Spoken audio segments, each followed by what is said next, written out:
The Democratic Republic of the Congo, known as the DRC, is one of the world's richest countries in terms of natural resources, yet it remains one of the poorest.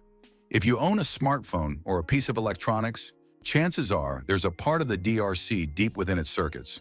The DRC holds some of the most valuable mineral reserves on Earth, including cobalt, coltan, copper, and gold. These resources are integral to powering everything from electric cars to smartphones, yet the country itself has not reaped the benefits. In fact, despite sitting atop over $24 trillion in untapped mineral wealth, the people of the DRC live in abject poverty, with many lacking access to basic necessities like clean water, food, and healthcare.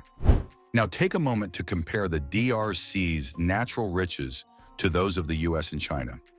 The United States, a global superpower, relies heavily on oil, rare earth minerals, and a host of other resources to fuel its massive economy.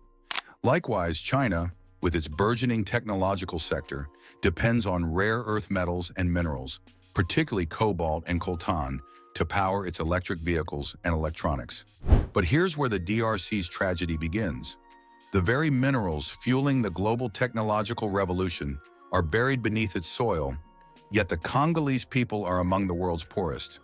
This cruel irony raises the question, how did one of the richest nations in the world fall into such deep poverty? The DRC is not only resource-rich, but also strategically located, with borders touching 9 different countries. Despite its size and wealth, the country has been plagued by conflict for decades, exacerbated by its mineral wealth. An estimated 110 million people live in the DRC, but most of them live in conditions that are a world away from the technological advancements their resources support. 3 out of 4 people lack basic amenities like shelter, food, and clean drinking water. The mortality rate is staggering, with 1 in 12 children dying before the age of 12. The DRC consistently ranks among the world's 5 poorest countries, and despite its resources, has faced a cycle of underdevelopment and violence. The DRC's resource wealth should have been a blessing, but it has become a curse, a prime example of what is known as the resource curse. This paradox occurs when a country's abundant natural resources are exploited by foreign powers, while the wealth generated does little to improve the lives of its citizens. Instead of benefiting from the vast riches beneath the soil, the Congolese people have found themselves caught in a cycle of exploitation, war, and corruption. And this isn't a new phenomenon. The story of the DRC's exploitation begins in the late 19th century under the brutal rule of King Leopold II of Belgium, who claimed the Congo Free State as his personal property. During Leopold's reign, an estimated 10 million Congolese people died from forced labor, hunger, or disease as they were forced into harvesting rubber. This period of extreme exploitation laid the foundation for the political instability and corruption that continues to plague the country to this day. When Belgium officially took control of the Congo in 1908, the brutality continued, but with less overt cruelty, as the Belgian colonial administration extracted resources for their benefit, while the Congolese people remained impoverished. In 1960, the DRC gained independence, and the hope was that this would mark the beginning of a new chapter.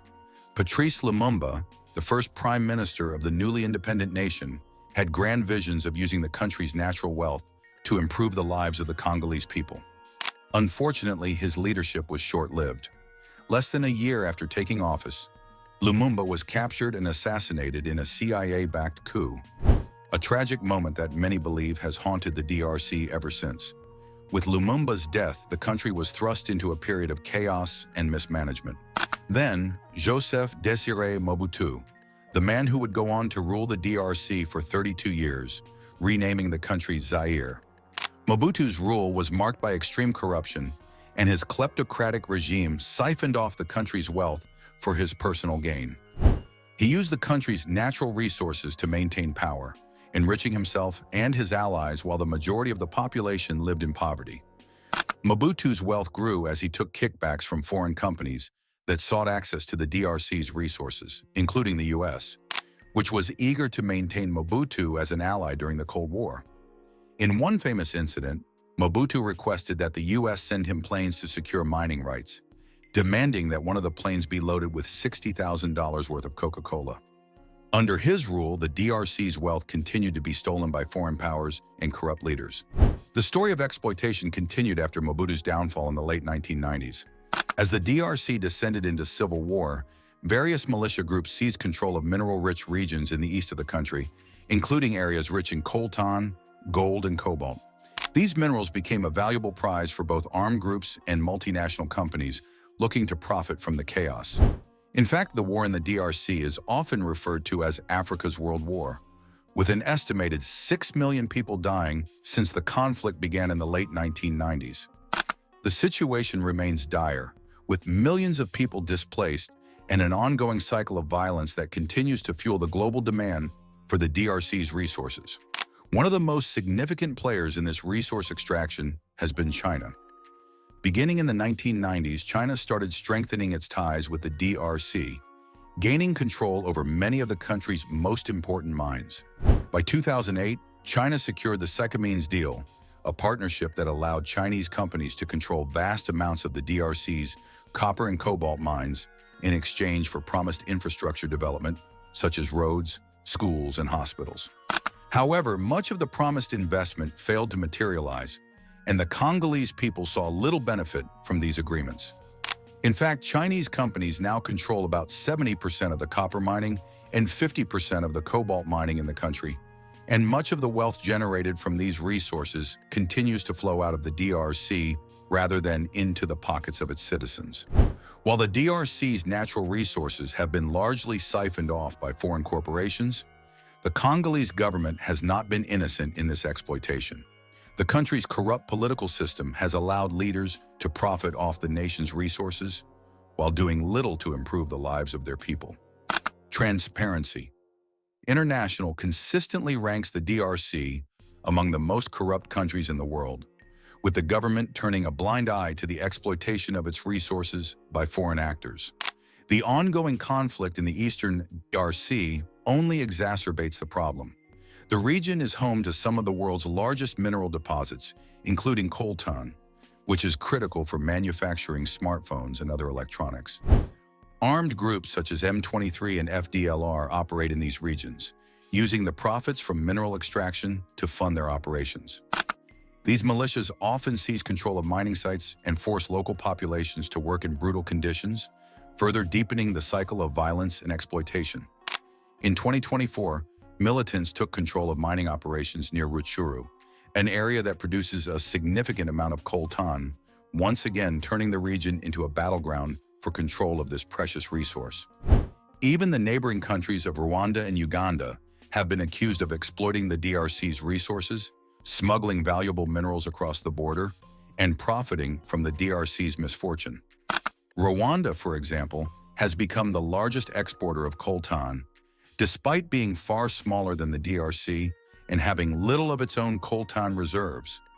Much of this coltan is believed to have been sourced from illegal mining operations in the DRC, further perpetuating the conflict and destabilization in the region.